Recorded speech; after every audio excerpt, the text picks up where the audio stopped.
Hey girls, it was just on my mind to talk about the importance of moving where you stand out, and I thought about that today after I left bar class.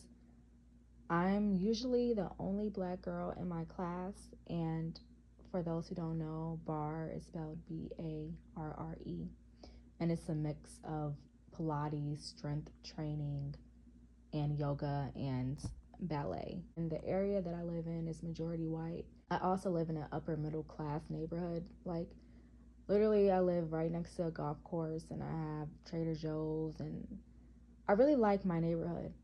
And when I moved here, I moved to this location on purpose, number one, because I'm in a PhD program. So I started a PhD program last year. So that's the first reason. And also, I decided to move here because I knew that there wouldn't be many people who look like me. And you can use that to your advantage. So I just moved from Atlanta. And when I say just moved, I mean within the last 10 months. And as you may know, Atlanta is the black mecca of the South. Atlanta is a really fun city. There's definitely a lot of black women, way more black women than black men. And there's pros and cons to that. Because there are so many black women in Atlanta and so many pretty black women in Atlanta, it's hard to really stand out and get opportunities because there's so many people who look like you or look adjacent to you. And of course, your phenotype and everything, it changes how people view you. I consider myself a little bit more ambiguous, so I stand out a little bit, but even still, I would stand out in clubs and in bars and stuff. But I'd always be like one of 10 black women, like one of 10 pretty black women. So I was not rare in Atlanta, and I didn't really like that. So I lived in Atlanta through undergrad. And then for my master's, I went to Harvard, so I moved up north. My program was diverse, so there are people from everywhere. People have the misconception that Harvard is just white. No, it's a lot of international students.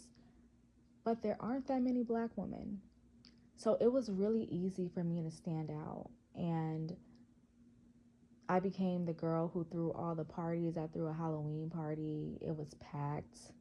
I threw a loft party, a few house parties, and I profited off of some of them. Some of them were just free.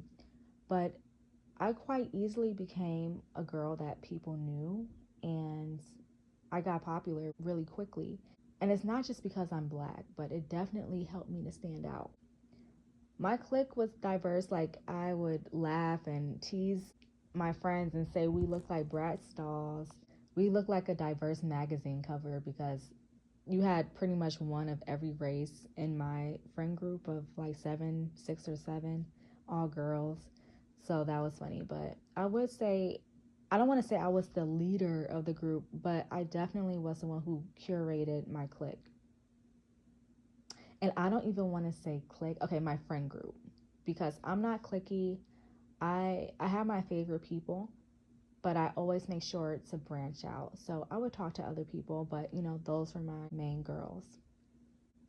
So right before Harvard, like I said, I was in Atlanta and I was experimenting with my look. So I was really into the long nails, like the really long nails, and I had weaving at the time, and I wore the lashes, and like all the basic things. I looked, very basic. I wore big hoop earrings. It was a cute look, but it was just like a very urban look.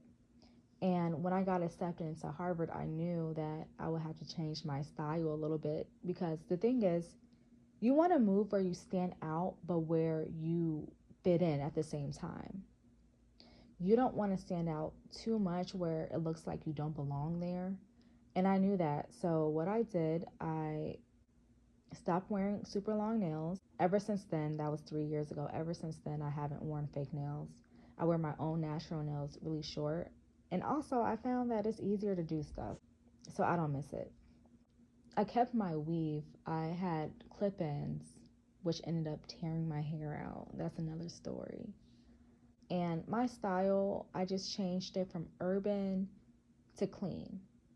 So I just wore like very simple stuff, like simple shirts and pants and dresses and shoes. Like everything was just like very clean and basic.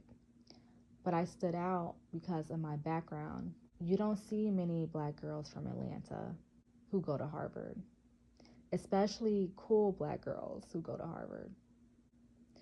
That's another thing. You don't have to choose one. I don't know why people feel like they need to choose between being attractive and being smart, like, and being cool. It's like they pick one of the three. Why can't you just be everything? I'm smart, but I'm also cool. Like, I know how to have a good time and I know how to socialize with anybody.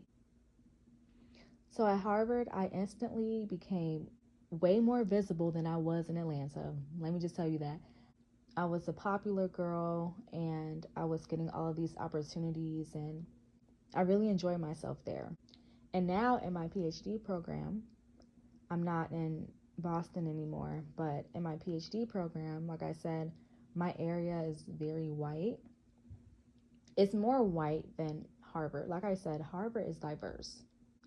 Where I am, there aren't that many black people at all, which I knew there wouldn't be a lot of us when I moved here, but I'm really surprised by how little, for real, it is. Like, it's a very small population of black people.